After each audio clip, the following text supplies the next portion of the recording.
What is going on, guys? It's Thomas here, George, the coach of your San Francisco Arcaniners, here to bring you my GBA Season 7 Week 3 match against Old Man Tough, the Pittsburgh Pirattatas.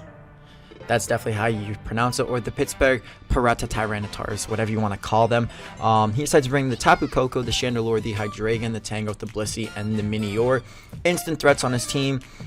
Everything but the Tangrowth and the Blissey is a threat to my team. If this is dual Scarfed, I'm going to have a problem sweeping with Mew. Tapu Koko is a threat because if it is a physical set, it can destroy my counter to it. Minior can sweep me late game. My only real counters to it that can survive a hit are the Garchomp and the Suicune, so I need to keep those somewhat healthy for that. Yeah, but just looking at his team, my best lead is definitely just going to be my Raikou, just because if he wants to lead off with Tapu Koko, which I believe he will try to, because if I lead off with Garchomp like I have every single week, then my Raikou, then he can just go for like HP Ice versus my Garchomp and try to take me out. I can actually survive a Life Orb HP Ice, so we'll see. But he does lead off with Tapu Koko, as I lead off with Raikou, and I'm like, this is great. I have my counter in versus him. He doesn't have a ground type on his team, which means I can go for the extra powered Volt Switch, as I assume he's going to Volt Switch out as well. But in fact, he does in fact turn out to be a physical set and goes for the Wild Charge. And I'm like, shit, that's going to do a lot. And that did too much. What? Are you banded? Nope, he's critical hitting me. So that's a crit right off the bat on my Light Doge. Can't be mad about it. I did get a crit for Solars last week, so that's kind of payback right there. So my Raikou's pretty much going to be dead on the next turn it switches in, if I switch it in on an attack. But I'm going to switch out here into my Dr. Panda. I am Choice Scarf, but I do think that his only counter to me is going to be either the Chandelure or the Tangrowth, both of which I would like to get a Poison off with a Poison Jab. He decides just to stay in though, sacking off Tapu Koko, which is really good for me. So the Tapu Koko goes down, and he goes out into Chandelure. Now, if this is a Calm Mind variant, no matter what here on my switch to Suicune, even if he goes for Energy Ball, predicting it, because I can take two easily. If he goes for Calm Mind on the next turn, I'm just going to Mirror Coat, expecting an Energy Ball. He just goes for a Shadow Ball right off the bat, though. And right here, I know for a fact that damage seems to be Choice Scarf damage, or just not Specs or whatever, or the Life Orb.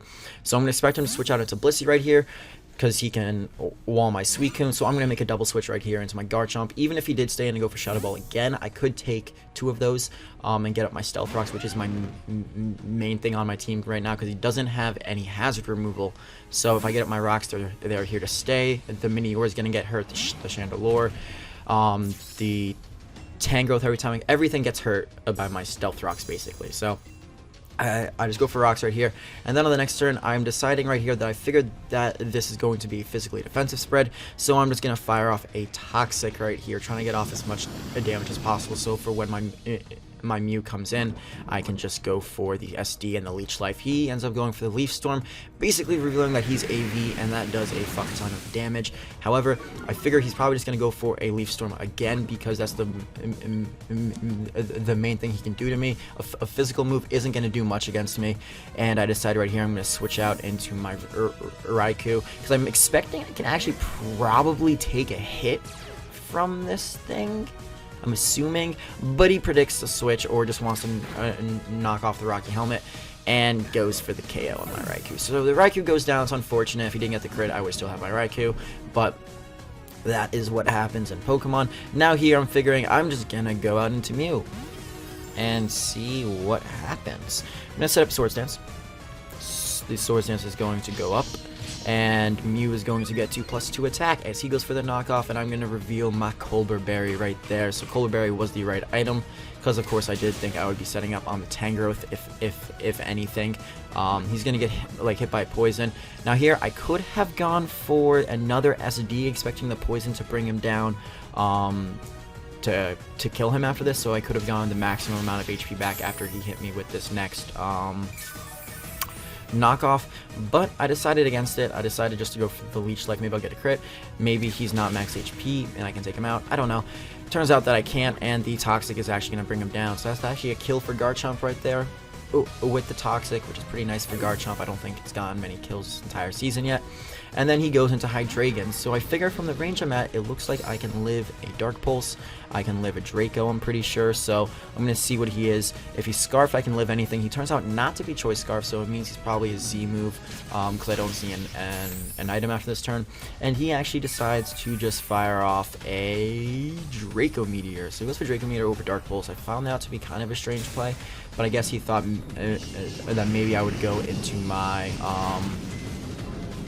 Suicune. That could actually be Specs damage. I didn't calc it, just because I figured, you know what, Mew can do whatever he wants. But he goes into Blissey right here. Now, the reason I click Earthquake on this turn, I actually do click the Earthquake. I expected him to want to go into Chandelure, expecting me to Leech Life, because I did think the Chandelure was the Choice Scarf set, which means that he could just go for a Shadow Ball and take me out. So I went for Earthquake that turn. Also, it does more damage to Blissey. And also, I am not trying to have my Mew survive. Now, that's actually a pretty weird thing to say, but I don't have a thing to hit the Minior.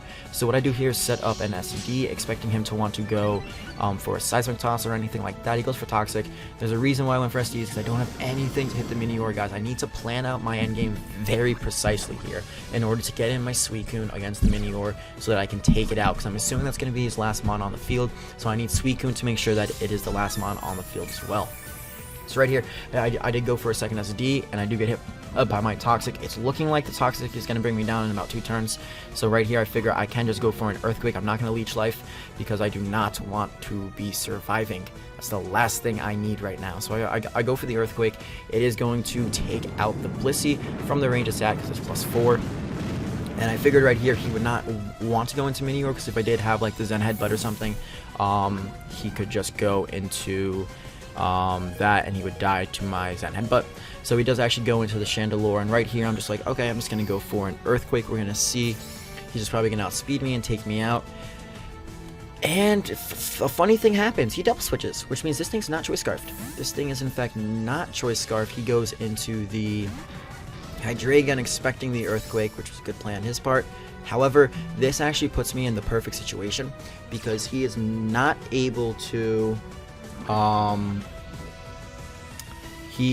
switch into Rocks again, which means he's going to have to sack this thing off.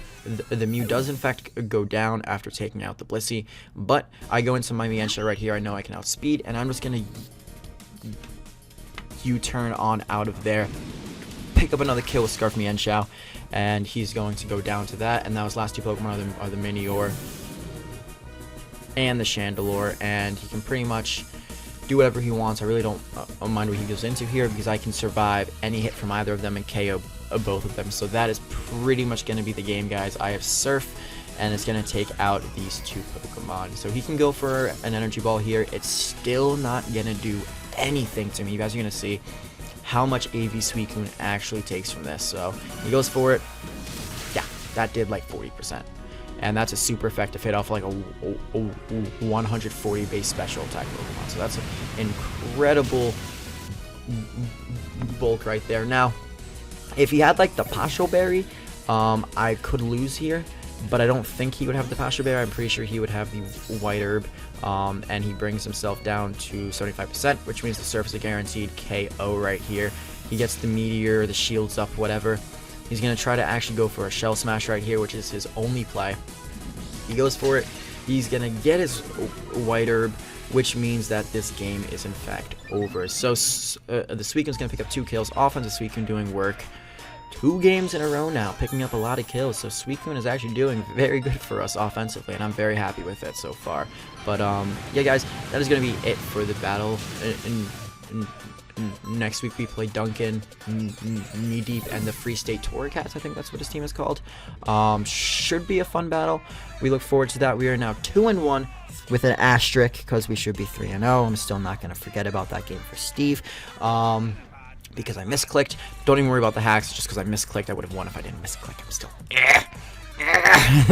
but anyways, guys, that's gonna be the end of the video. So if you did in fact enjoy, appreciate it, comment, like, rate, or subscribe. Please go check out Old Man's Up and like his side of the battle.